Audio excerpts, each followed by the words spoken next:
比如讲其中一张在它里面有好多道菜，大概30-40道菜，它的名称都跟性有关。这道叫借机用人，当时这是李登辉总统对大陆政策叫借机用人。材料还蛮正常的乌骨公鸡1只，金刚酒5cc，老姜1大块，葱4支，米酒1杯，这算正常的材料。有些你会看到老虎鞭1根，老虎鞭后面注明，因为台湾买不到老虎鞭，用塑胶鞭就可以了。还有什么河南出土的新鲜恐龙蛋1枚，厨师就问，还打电话去问焦桐，叫他说焦师傅，因为他不知道他是诗人，都叫师傅，焦师傅，请问哪里买到新鲜的恐龙蛋？里面还有一个叫做一定要用浙江奉化县逆蒸上游的小鱼啊，不知道这什么梗了啊？蒋公年轻小时候不是都看着小鱼往上逆流而上吗？所以他一定要用奉化县，因为这种鱼生命力特别强，会坚挺，你知道吗？所以一定要用。请问去哪里买浙江奉化县的小鱼？那这些因为是厨师，不是诗人，他们就会很认真看待这些事情。好，做法。乌骨鸡与这个鸡跟骨跟肉都要黑色比较好，这时候可以看鸡的舌头是不是黑色，就知道它的骨是不是黑的。好，先别急着杀鸡，宰杀乌骨之前，先灌以5cc 金刚酒，半小时后再放血。先别急着送鸡进去，那食谱都写先别急着干嘛？鸡放血之后进锅之前，必须先马杀鸡啊，马杀鸡。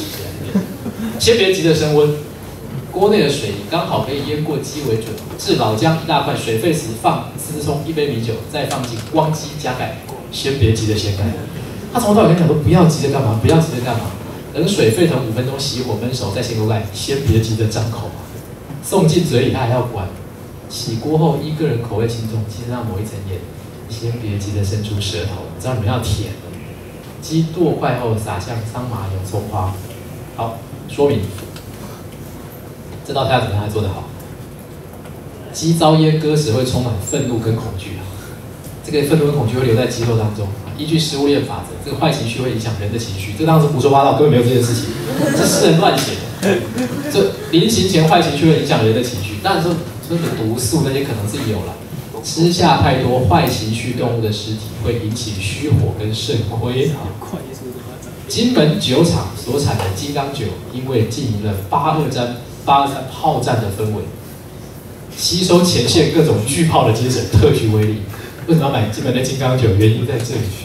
金刚酒配合马杀鸡功效，除了安抚鸡的情绪，鸡都已经死掉了，安抚什么情绪啊？放松肌肉，其酒力使鸡形昂扬，让你的鸡昂扬。然金刚酒不能过量，不然那只鸡会引起严重的生理变化。所有的鸡毛将笔直竖起，持久坚挺，难以拔除，不可能有这种事。但是大家就会哇，这个很严重啊！你要认真看，制作这道菜动作要斯文，要欲盖弥彰，欲拒还迎。这个厨师又讲哇，好讲究啊，连情绪都要讲究到，手艺要遮遮掩掩，表现出欢喜又害怕的滋味。后面就附一首诗，就是心法。每一个作品后面都有附一首诗，就是这种的心法。厨师们最苦手的就是这件事情，因为厨师没有经过厨师的训练。你让我醉得欲仙一死，我就给你吃的不变绳子；你深深呼吸，我就给你香气；大大张口，我就给你充满。你帮我按摩，我就给你诱惑。你用恶眼燃烧我，我用残血淹没你啊！给我热度，我就给你欢呼。厨师一看，他知道很严重。因为要做好，他就觉得这是高深的武林秘籍啊。后来呢，著名的餐馆，在桌上都问大家叫什么名字，突然忘记了，就真正做出一桌焦桐完全壮阳食谱宴。焦桐说那天超虚荣的，他走到餐厅门口，所有人戴着高帽子的师傅都在两边列队欢迎。焦师傅好，焦师傅好，他根本没做过菜啊，整本书都是他掰出来的。不过后来发现这样下去不行，因为世界上已经认为我是料理奇人啊，所以开始下厨房。目前焦桐是文学界做菜数一数二的一把手，因为人生有这本诗集才开始做菜。因为我是神，所以我当然要变成神。那大家都把我当神，我只好变成神了嘛。所以焦老师现在他本来是搞戏剧的嘛，结果现在变成饮食文学专家，在台湾讲到饮食文学，大概就是他。现在中央大学中文系教书，有饮食文学研究室，所以以后接下来做的工作全跟饮食文学有关。后来变成中华民国饮食协会的理事长，人生很奥妙，真的很奥妙。所以你看，也不过就是一只乌骨鸡汤嘛，搞成这个样子干什么？但是这个就是饮食文学，再加上色欲的博大精深之处。这本书重出版好几次，在我们台湾诗界的出版量是个艺术啊。那你也知道，大家冲的是壮阳2个字，而不是诗这1个字，就很有趣啦。所以以上看来看，食跟色2样东西埋在我们的文化当中，其实是非常非常久远。好，这一段暂时讲完了。待会我想给各位看一段，虽然它要25分钟，可是时间好像20分钟啦，时间刚刚好。各位要拍一部短片，那个长度只要6到8分钟就好，6到8分钟就好了。那下礼拜呢？那一进教室，第一个先把各位的要拍的主题写出来，主题就好，题目慢慢取，主题写出来。那重点是我希望8个组不要重复嘛。再过来呢，挑出，因为6到8分钟而已嘛，挑3个重点呈现就好。我这部纪录片也好，或是微电影也好，随便你们怎么称呼啦，有3个重点要讨论。当然只能擦边谈一下就可以，毕竟是个8分钟到6分钟的6分钟的短片，你要讲的深刻有点难。那我放一个，近年来我认为台湾在饮食纪录片上拍的最好的节奏。当然大陆有一个叫做《舌尖上的中国》，有听过吗？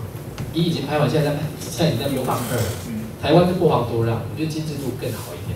台湾食堂，我们来看这一段，比如讲我今天要拍凤梨酥，那我们会怎么拍凤梨酥？你也知道凤梨酥里面的霸主是谁的？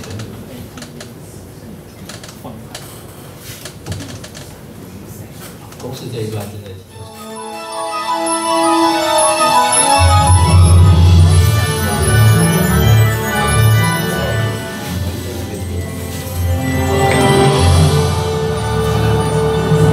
看，你要讨论凤梨酥的时候，我们在设计的时候切入点会有哪些？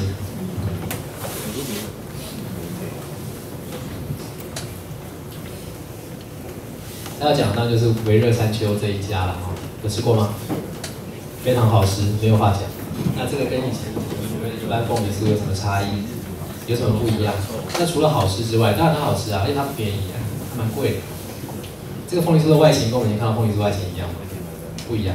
那它的设计跟出发点是怎么一回事？老板心里面在想什么？卖得这么贵，谁会买？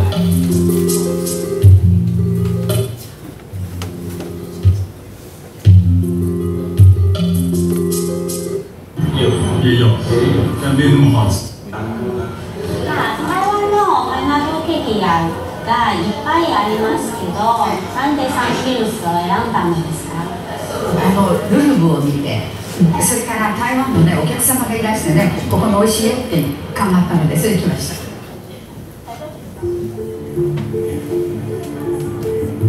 你们从哪来的？就特地来买凤梨酥。这一家的凤梨是在台湾是吗？有名之外，还有香甜好吃。香甜好吃。那在马来西亚有没有凤梨酥？也有。那这样叫黄梨酥嘛？黄梨酥。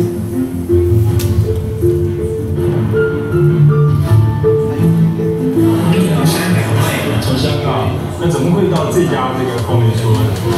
就是我之前有个同事，他男朋友是台湾人，然后他来台湾的时候带了这个凤梨酥来给我们吃。美味しかったです。ちょっと酸味があってね、中に繊維がいっぱい入ってたりとか、それからすごく甘くなんか。第一个单元讲描摹饮食的色跟味，对不对？这边就有做到咯。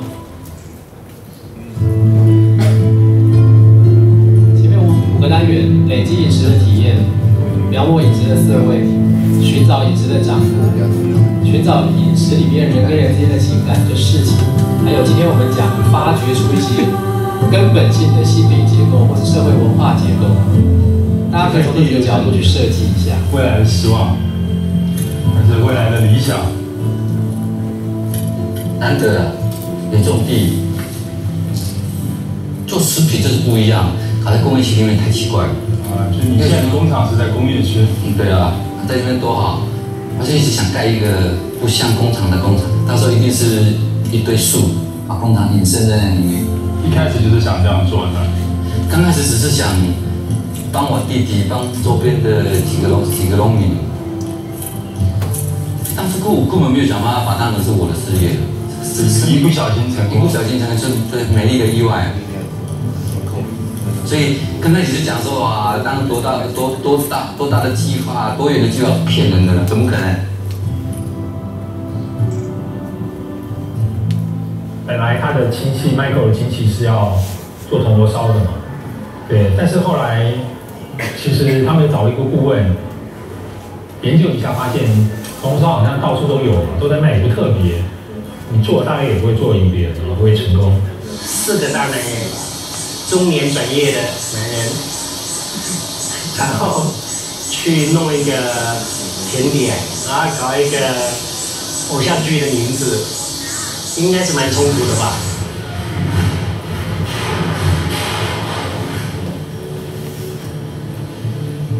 下面是讲要做广告生意，因为做广告生意，第一要有伊个要有实验性，在这个温度上哦，要去考虑到它说它常温会当放偌久的哦。怎么运输怎么保存嘛？保存怎么运输，所以这嘛一个人真上脑筋。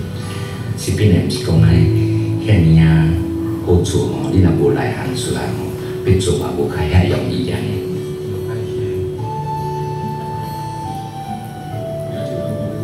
你们现在在做什么来着？对啊，就是这个凤梨酥外面那个绳子。晚上一堆人可以坐下来聊天，然后手里有个事情做。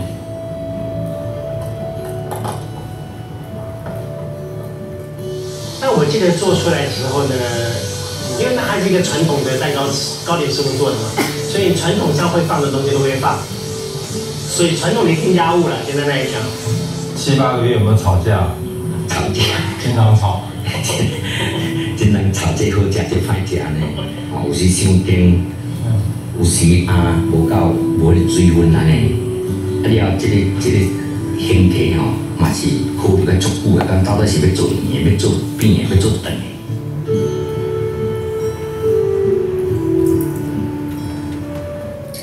那我吃了之后，我就问那个师傅说，我们有没有可能做一个什么都不添加，只有蛋，只有面粉，或者是天然的原料，任何添加物都不加的东西？我记得那个时候师傅跟我讲说，哎，都无胖啊。阮的研究是讲，阮咧说伊讲，伊所做物件拢以农产为主。第一，你就是袂使掺人间甘味，还是讲香料，第一定袂使掺的。我这个困难点就真大啊，互我这个困扰。要做凤梨酥，从开始做凤梨酥，把铜锣烧这一套技术跟设备丢掉，就是回来谈 Michael 的本质啊。Michael 就是说，他认为对的事情就去做，其他就不要想。那时候就是不断试，不断的做，做到觉得做出一个终于大家觉得好吃的东西。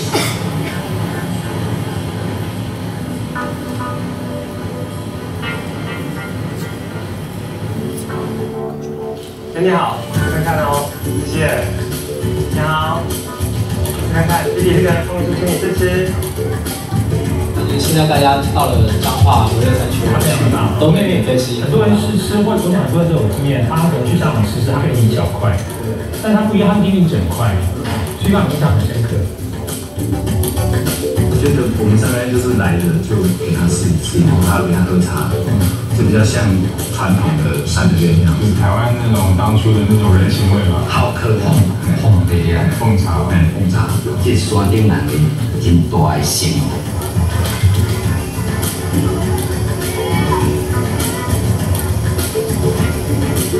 那问他说最多一次送多少个？他说送2700个，送给一个人。对，但我觉得他这个非常非常厉害啊。对，因为你2700个一定吃不完，那你怎么办？你只好再送出去。所以他那个扩散的效应，像联谊一般的扩散出去，这个东西是事实上很厉害的。